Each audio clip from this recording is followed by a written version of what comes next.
Sir Alex Ferguson is a colossus who has dominated the lives of so many of us who love football for the past 30 years. In many ways, he still dominates our game 5 years after he retired as manager of Manchester United. He is still the yardstick against whom every other manager is judged.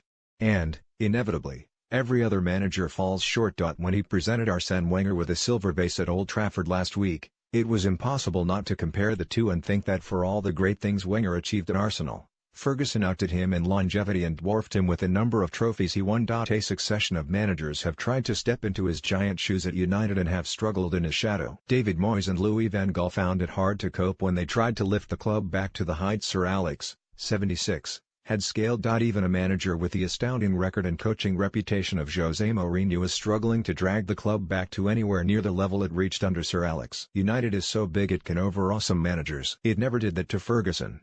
So it was only natural that news he had undergone emergency surgery for a brain hemorrhage at a Manchester hospital on Saturday should send shockwaves around the football world. It spread great alarm and concern among those who feel they owe him a debt they can never repay for enriching their lives through the conquests of his football team. Wishes and prayers for Sir Alex flooded in from around the globe. And just as tellingly, they came from clubs across England, too. Clubs, in many cases, who were bitter rivals of Manchester United but who appreciate all too keenly that Sir Alex long ago became someone who transcended club rivalries and is an ambassador for both the English and Scottish game. And from United fans came one overriding message, a great outpouring of love and support. Every single one of us loves Alex Ferguson, began to spread on social media as a sign of solidarity with him and his family as he fights to recover from the operation. Footage, which seems especially moving now, of United fans singing it at his last game in charge of the club at the Hawthorns in May 2013, was widely disseminated. Some express their emotions by saying that Ferguson is the best manager the sporting world has ever seen. Well, hyperbole is natural at a time like this, but it is hard to disagree. His record stands up to the best of the best. Who else would be in his category? Vince Lombardi, perhaps, the legendary coach of the Green Bay Packers.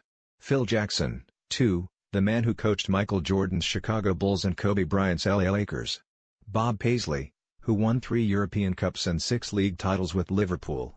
The baseball coaches, Casey Stengel and Joe McCarthy, who enjoyed great success with the New York Yankees. Everyone will have their favorites, but Sir Alex has got to be a big part of any conversation about the greatest. Not just for the success that he had at United, winning 13 league titles and 2 European Cups, but for the way he built the modern United and became synonymous with it and with managerial excellence. He was bigger than any of the players he managed, too.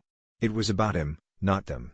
He was lucky to work with some great talents, but there was never any question that he was the glue which held it all together. He was the man upon whom everything rested. History has already taught us that no one was more irreplaceable than him. Part of Ferguson's genius is that he always managed to stay ahead of the curve. He did not build just one great team at United. He built 4.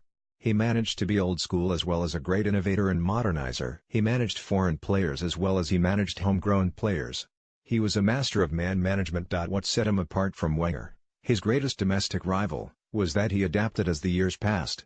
He evolved when Wenger could not. He understood that his tactics and his management of players had to change as players grew more powerful, but he never lost his own power to control them. He did it by the force of his personality as much as anything else. Most of those who he managed, particularly the players now often known collectively as the Class of '92, young, mainly local players who came up through the youth ranks, feel an unconditional loyalty to Ferguson and deep gratitude for what he did for them. The bond between them is still strong. Less than a year ago, Ferguson opened the renovated Peninsula Stadium of Salford City, the club owned by Gary Neville, Phil Neville, Ryan Giggs, Paul Scholes, and Nicky Butt. The speech he gave that day reminded everyone what an inspirational mentor he had been to each of those players. When he was a manager, he was both a champion of young managers rising through the ranks and an implacable foe to his rivals.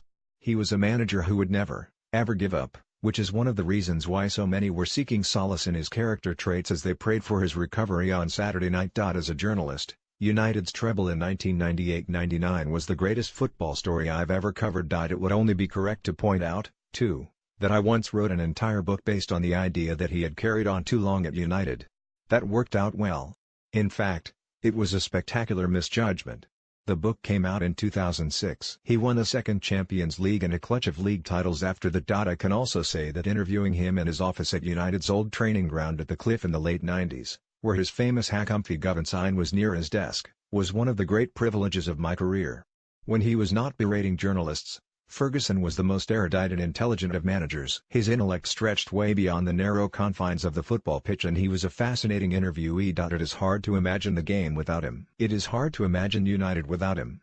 After everything that he contributed to English football, after the joy that he brought to so many for so long, all those who have any feeling for the game will hope fervently that he is soon well enough to return to Old Trafford and stadiums around the country to continue enjoying his retirement, allowing us all to wallow in the memories of the great teams he built.